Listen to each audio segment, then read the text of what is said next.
Hey there, and welcome to a little streaming coverage here on all the platforms. My name's Matt Austin. This is News 6. I've got meteorologist Jonathan Kegges. He is a digital mastermind, and we wanted to get on. If you are anywhere in the Southeast, if you live in Florida, that cone of uncertainty for this right now tropical depression is pointed right at us. Florida is covered in this thing. Jonathan, what are you seeing from Tropical Depression 9 right now?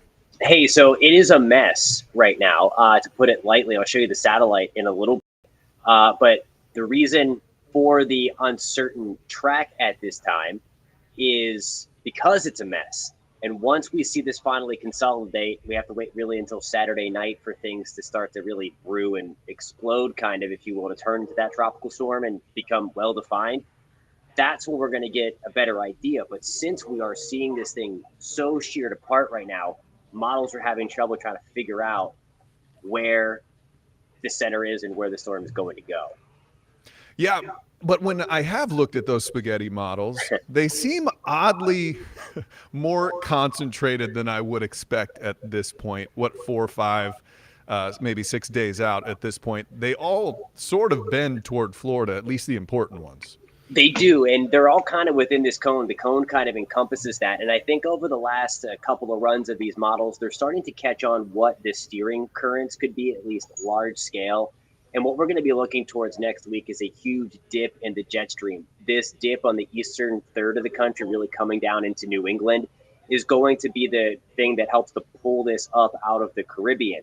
The question is, how far south does it kind of squander that northerly movement? So if the upper trough, that other steering current's a little on the weaker side, it's going to be allowed to come further north and maybe head towards the panhandle. If it's stronger, and some of the models, again, kind of putting it through South Florida, taking over towards Naples, Fort Myers, and into Fort Lauderdale, that's going to be a stronger upper low that we're going to be watching. So models are trying to catch on to that. And right now, the center is all over the place. And I'll try to show you the satellite if the computer advances, but I'm having some trouble advancing that. So we're stuck on this ugly looking track.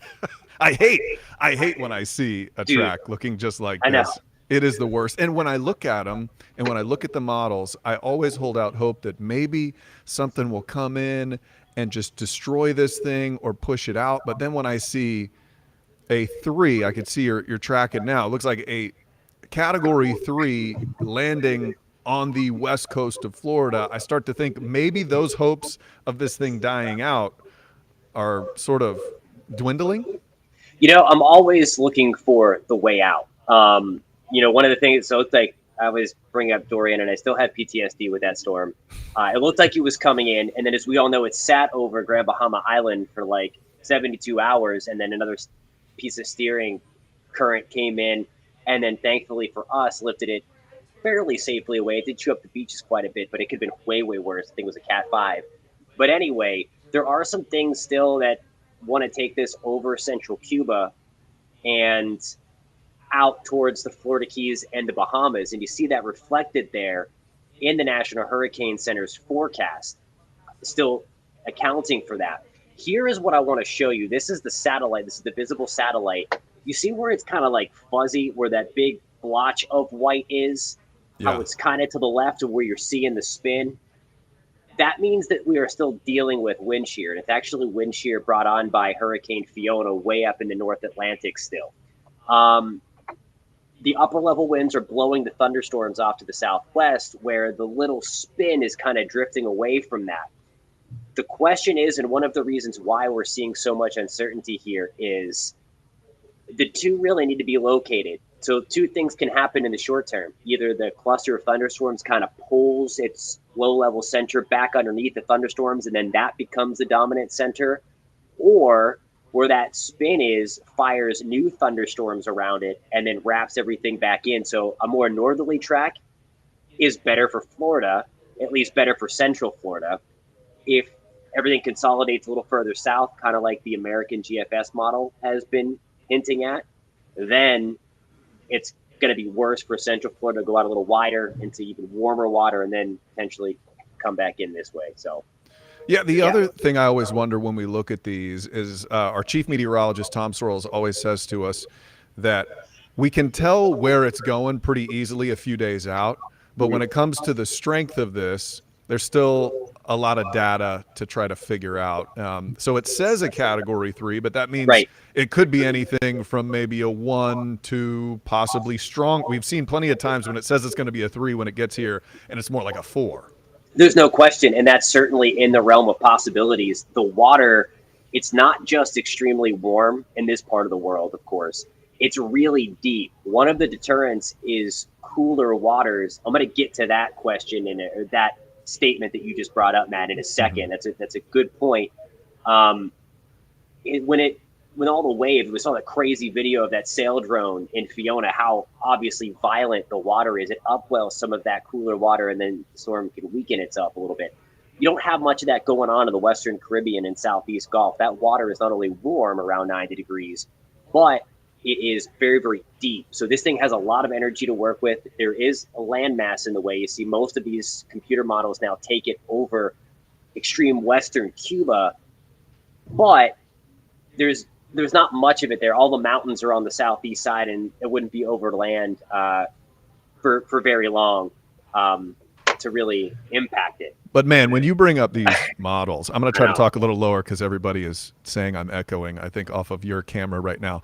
But these models bring us, there's not one that goes, usually there's a few outliers where one will take it way out into the Atlantic or over to Texas. I mean, every single one of these agrees that it's coming this way. It's going to be hard, unfortunately, for this not to be Florida's storm. I do think this is heading to Florida.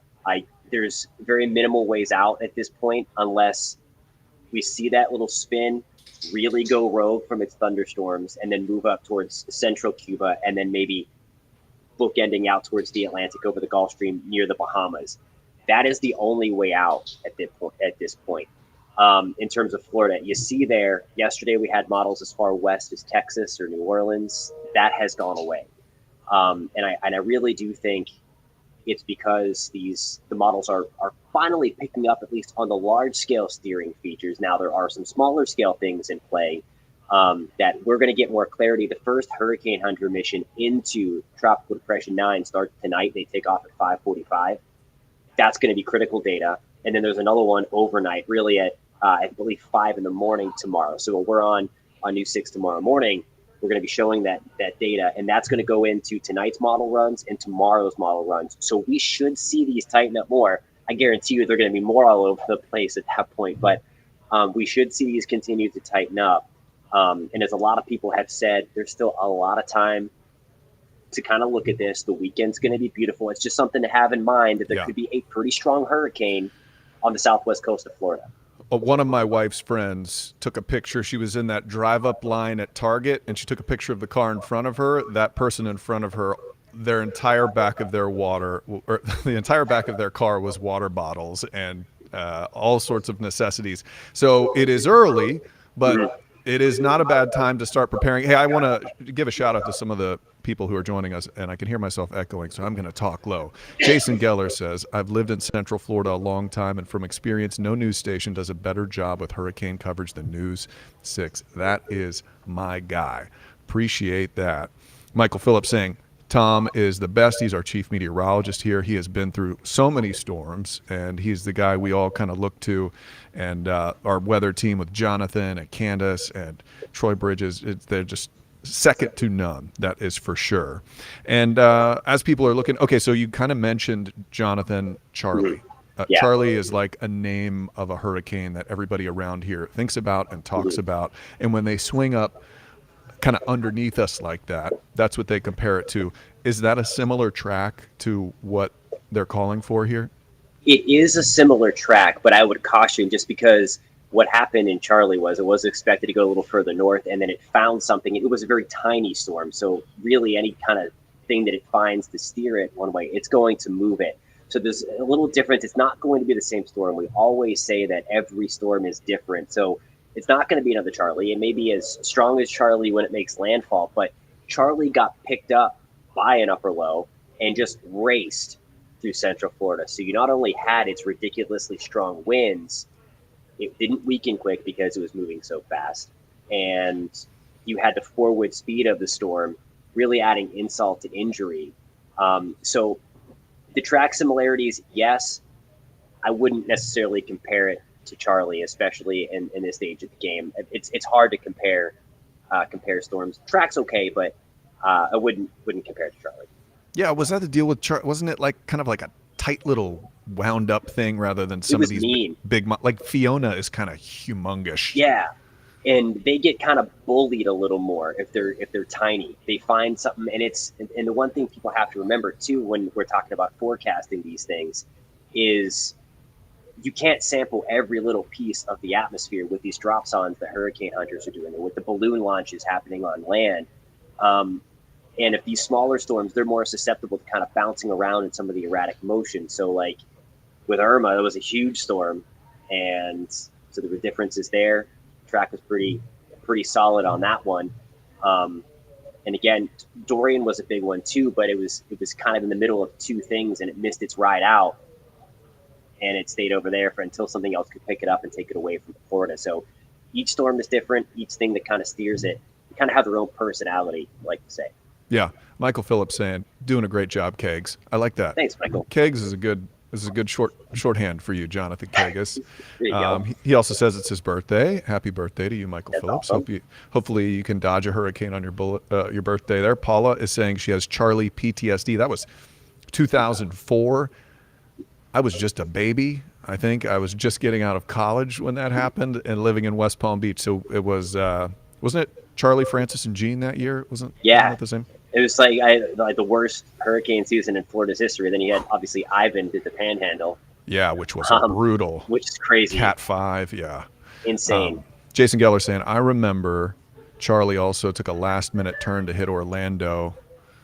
Rick's going down. I think he's talking about our friend Rick. I'm not sure about that. But the storm's not going to be named Rick, but I wish Rick was going down if that was going to be the name. That's going to be the interesting thing, too. This is why other stations have been naming it already. There's another tropical Are they doing depression. that, really? Some of them have. Since like a few days ago, they've called it TD, or they've called it it was Invest 98L, and they were calling it the next named storm of the season. But Tropical Depression 10 just formed today as well out by Africa, and that one looks healthier. And in the short term, I think it has a slightly better chance. And if that does become a tropical storm, that would be the name. So there's a fight right now between Hermine H and I, right? And Ian. H and I, yep. Hermine and Ian. So we'll see which one becomes a tropical storm first. But when it looks like this on Tropical Depression 9, it needs a little more time to get those thunderstorms back under its center so that it can fire things up again. As a news anchor, I can say I approve of both of those names, Hermine, and it's Ian, not Ian or something different like that. Ian. The worst hurricane name by far that I've ever come across was Isaias we had a few years ago. I stumbled through that name more times. You would think I didn't speak on air for a living. I dropped the ball on that so many times. So, okay, so as people, so this is all the latest information for you right here. As we sort of wrap up, Jonathan, I know people are thinking, when do I need to be ready for this thing? All of the models are pointing at least some. And look, if it hits where those spaghetti models are saying, and it's a Cat 3, it's not going to be a Cat 3 by the time it makes it to Orlando, but it will have significant winds and it will have significant rain, which parts of our area really do not do very well with. So when it reaches, say, I don't know, that looks like maybe Fort Myers area or something, we're saying that's Tuesday. When would that be hitting? So we would start to feel, if the current track holds from the hurricane center, and if it were to go right down the center, and again, we're not focusing on the center because the cone is there for the center to kind of have wiggle room to bounce around, and then impacts are felt outside of that cone. And again, that's premature to talk about the impacts. We'll fine tune those if necessary, of course. But what was the question? Geez, I'm losing my mind. So about the time it's going to get to us. We would start to feel tropical storm conditions later Tuesday night, and then Wednesday would be the nastiest day if the current timeline holds and the current track holds. Okay. Which I do suspect there's going to be some wiggle room, and we should know more really tomorrow night, maybe Sunday morning. Jamaica is going to be the key. It's wherever it is around Jamaica. If it's way far south of Jamaica, we really have some issues because it's going to take the far northern side, and if it comes through Tampa and then moves across, it's not good news for us. Mm-hmm. And if it's further north towards Jamaica, it's likely going to go on the right side of that cone as well. Holly has a good question. Oh, let me get to Holly. Oh, Holly, let's see here. So it will be a day event, not night like they usually are. Go ahead. Sorry, I didn't mean to. No. Is that what we're looking at, Jonathan? Potentially. I do think it's a psychological thing. We actually did a story on this, that it's kind of split day or night. They just last for so long that you're normally seeing the crazy video at night. So they don't normally hit at night per se. But again, the timeline's going to have to be fine tuned if it comes in this direction, which again, it's going to be hard for it not when you have the models looking like this as far out as Matt kind of alluded to. Yeah. Things are going to change. We see it every single time. I remember one of the last ones that we were tracking, it was coming up the West Coast, then it was coming up the East Coast, and then it bopped back to the West Coast. And it's just one little minute change can really shift these things. If it's in the cone, it could hit the Keys or it could hit Tallahassee or Pensacola or something like that. Yeah. So a lot of variation right now. Paula Thompson is saying state of emergency just issued for parts of Florida. I have not. So that might have happened since we have been on air. Yeah, I was going to say that would be super recent. Yeah, check that out for me. Let's make sure. Oh, and she's saying 24 counties so far, so she sounds pretty legit. We'll check that out. Make sure. Yeah, we were just once we start streaming. Here, so. Yeah, we're kind of all we know is the information up to the moment we started streaming usually. So thank you for the update on that, Paula. Yeah, we'll have to check with our news desk to see. I'm not seeing anything just yet.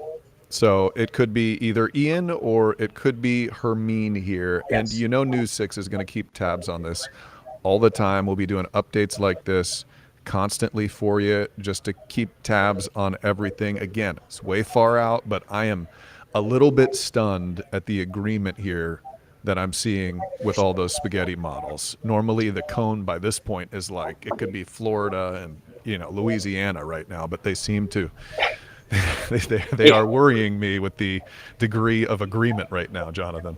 It's if we would have done this 2 hours ago, we would have had a couple of models in the Panhandle. So that was just a recent shift back into the central part of the state. So we're still doing that windshield wiper effect. It will go back and forth. It will drive you crazy. Believe me, I've gone you crazy. Obsess over this. You obsess over this.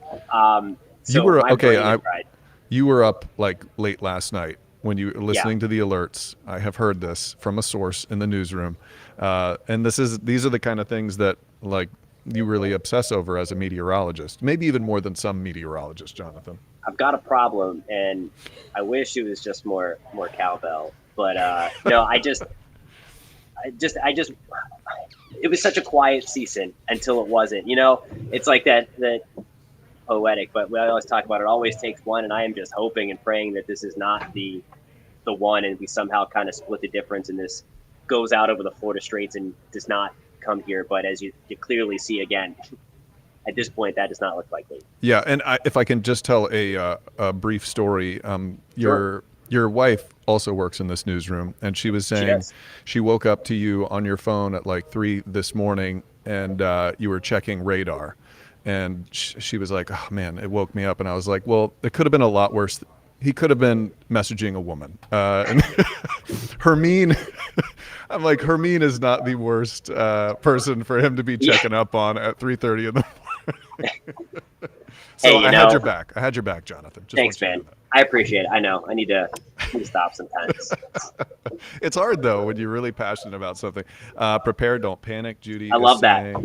I love that. That's very good. And so, Lisa's saying potentially Fort Myers area. That's just potentially. We really don't know right now. Yeah. Everything's kind of pointing in that direction. But as Jonathan said, if you checked a few hours ago, it was, the Panhandle was a possibility. So this is just all subject to change, but definitely something to pay attention to and to start preparing for. Yeah, it's going to be a great weekend. You say people already jamming cars with stuff. Don't panic by it. Look, there is there's the chance that we get nailed with this thing is the same as it going into South Florida and us having a breezy shower. So the the impacts are going to vary so much, again, depending upon how it gets exact together. That's what I'm saying. Don't obsess over this, because once it gets its center, we will know. The waiting is agonizing. It's awful. I hate it. Um, but hurricane hunters, they're going to do their brave mission starting tonight. It was over South America. It was over land, so they couldn't get in there. So we're going to get critical data starting tonight. We're going to know more with this. But yeah, like you said, just take the weekend, make sure you have your batteries, just prepare to be without power for a while. Like I hope a lot of people did before the season started, like we said on June 1st. Yeah. But it is what it is. It's, one of the, I guess one of the cons of living in Florida, and that's the bad part anyway. Yeah. It can't be paradise all the time, right? No. But the good thing is we have meteorologists like Jonathan Kegges, chief meteorologist Tom Sorrells, always watching this. Judy's saying, people are getting a good laugh. I'm sorry, I'm probably going to be in trouble for talking about your personal life. No, that's okay. I'm already watching and obsessing. So Judy is with you. She feels you, Jonathan Kegges. Awesome. Hey, can you bring up Sean's comment? Yes. Let me see. So, tracking winter storms in the north, and I know it's a little bit of a different beast because you can root for the snow up there. We don't want any part of this, storm. But that is one of my mantras. If you see the snowstorm like nailing you like a week out, you're not getting the storm because the models are going to change once they get the better thing. So, absolutely. It doesn't always work like that. But certainly when things bite like this, we get more information, things are going to change. And I don't think we're going to see much of a change at 5 o'clock coming up because we don't have any reconnaissance data from aircraft in there. And we're still waiting for that. And models have not really deviated much from this morning's run. So there's not going to be a reason to really, they might nudge or tweak, but that's still way far in advance for them to do that. Yeah, and that's what most people are talking about on here. Jonathan, TJ is saying, you think the track will change at 5 o'clock? I mean, it's hard to predict the future, but I would imagine it's going to change somewhat at this point, right? I mean, that is my job, but if I could get it down to 100%, no, I don't think it's going to change much. I'm with you, Matt. There's just not much more new information that we have. And again, the models came in pretty good. It's the best app out there. I know I'm biased. No, this is absolutely true. And this. Lisa does not work here, and I do not know her, but I officially love her because she brought up the fact. She says, "I've got the app. It's very helpful." So we have the Hurricane Tracker app. If you're watching this right now, go to your app store and get the Hurricane Tracker app. I've looked at it like 20 times today. Here it is. It gives you alerts. My kid, you know what was the best thing ever, Jonathan? I was at home with my kids on a weekend, and a little ding went off on my daughter's phone. She's 14 years old. Mm-hmm. And I go, "Who's Snapchatting you?" She goes, it's my Hurricane Tracker app alert. I'm like, God, Awesome. I love you. You can have all of my stuff when I die. You're officially, it's going to you. Like, good work. That's good training. That's awesome. You've done well. It made me so happy. Sean saying thanks for the shout out. Awesome, Sean. Well, thanks for joining us this afternoon. Yeah, can I just say it's been great. We've had a great audience on here. We've got a ton of people who've been joining us. I know there's a lot of interest in these areas, and as this thing comes out. If you follow us on YouTube, this is streaming on YouTube right now. It's on Facebook.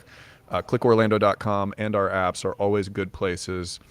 And Lisa says my phone does keep going off. That's true. You can silence the alerts if you want, but it is good to have them on there. So while we're talking about the app, there's been a lot of awful lightning related stories this year in Central Florida, true. like just heartbreaking. There's a difference between the Hurricane app and the Pinpoint Weather app. You can set lightning detection on the Pinpoint Weather app. And if there's lightning around, you'll get a push alert. It'll tell you and you can get inside. It's life-saving. And as far as the Hurricane app goes, we update that ourselves with the best graphics in the business. So you can clearly where the official forecast is. And as soon as the National Hurricane Center pushes that button to release their latest forecast, you're getting it on the phone. It's the only app that does that. Yeah, It's the best. it is really good stuff. I wouldn't have. We wouldn't be gushing about it right now. There's no boss sitting next to me with a BB gun pointed at me. No, She's in there. I'm She's actually close. sitting behind Jonathan right now. That's why it's so echoey on this. This. But hey, I just want to thank all of you for joining us. Follow us on all the platforms. We'll keep you updated as soon as anything pops up. And this has been really good. Jonathan Kegges, you are awesome on the stream. And thank you for keeping us updated, my friend. Check us out on all the whatever your favorite thing is. We'll be on there, and we'll see you soon. All right, stay safe out there. Start getting ready. Can't hurt. All right.